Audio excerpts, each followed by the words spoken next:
அந்த comedy scene எடுக்கும்போது ஆக்சுவலாக அவர் வந்து போர்டில் இருக்க ஒரு எலக்ட்ரிஷியன். இவர் நல்லா வெள்ளையாக இருப்பார், மீச்செல்லாம் வச்சுருப்பார், கொஞ்சம் ஆள் வாட்ட சாட்டமாக இருப்பார். அவர் போர்டில் உட்காந்துருவார். உட்காந்துட்டு அவர் தான் 5 on 6 ஆன்னா 5 6 ஆன் பண்ணிட்டு அப்புறமா உட்காந்து புக்கை படிக்கிறது பண்ணிட்டு இருந்தார். எப்போ பார்த்தாலும் இந்த மாதிரியே அதான் எழுது நின்று வேலை போய் லைட்டுக்கிட்டு தூக்க மாட்டேன்னு திட்டிகிட்டு இருப்பேன் நான்.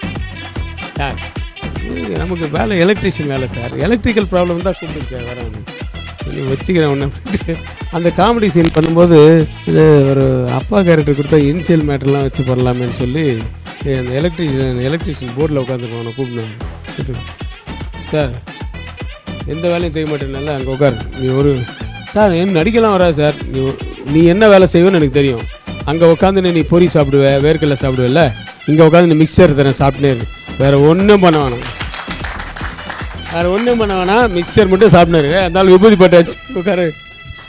நடுவில் ஷார்ட்டையோ மிக்சர் மட்டும் ஆக்ஷனாக நீ மிக்சர் சாப்பிட்ணும், வேறு எதுவும் பண்ணக்கூடாது, எல்லாம் அரைச்சி சாப்பிடு. அது என்னடா அண்ணா அவர் ஃபேமஸ் ஆகி அதுக்கப்புறமா வீட்டுக்கெல்லாம் வந்துட்டார்.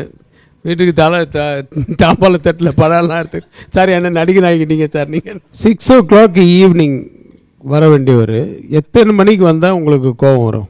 2 மணிக்கு தூக்கி வந்தார் கேள்விப்பட்டேன். 3 மணிக்கு வர்றாரு வெடிகாலம்புறம்.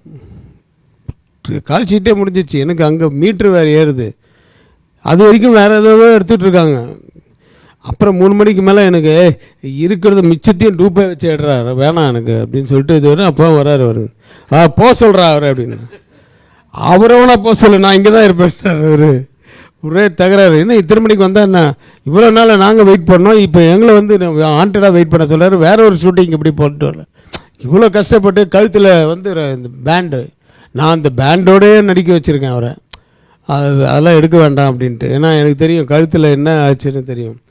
அப்படி தகராறு பயங்கரம். நான் இப்போ சொல்ல அப்புறமா நான் என்ன நீங்கள் இருங்கன்னு சொல்லிட்டு கனல் கண்ணை வந்து ஃபுல்லாக நல்லா பண்ணான். அதனால தான் அவனை அடுத்த படத்தில் அவனை மாஸ்டர் ஆக்கிட்டேன் கனல் கண்ணனை. ஸோ அப்படி நடந்தது. ஆனால் போகும்போது ஒன்றா இவர் அப்போ ஒரு ஃபியட் வச்சுருப்பார், என்ன ட்ராப் பண்ணுறீங்களான்னு, வாங்க அப்படின்னு சொல்லிட்டு 2 பேரும் ஒன்றா என்ன அப்புறம் செல்ஃப் டிரைவிங் என்னை வீட்டில் விட்டுட்டு அதுக்கப்புறம் அவர் போனார். போகிற வழியிலெல்லாம் ஜாலியாக பேசிட்டு போனோம். அப்படி ஒரு தகராறில் ஆரம்பித்த ஃப்ரெண்ட்ஷிப். அதுக்கு முன்னாடி பழக்கம் இருக்குது. ஆனால் உங்களுக்கு ஜாலியான விஷயங்கள் வேணும்னா இன்னொரு விஷயம் சொல்லணும். நான் இவரை வந்து நான் ஸ்கூல் டேஸ்லேயே இவரை மீட் பண்ணியிருக்கேன். இது எனக்கே மறந்து போச்சு. நான் ஸ்கூல் டேஸ்னா அப்புறம் சின்ன பையன் தானே. நான் ஸ்கூல் டேஸில் இது கூட ஏற்கனவே சொல்லியிருக்கேன் மேடம். அது எதுக்கு இப்போ சின்ன பையன் மாதிரி யார் இருக்காங்க, அவர் தானே கொடுங்க.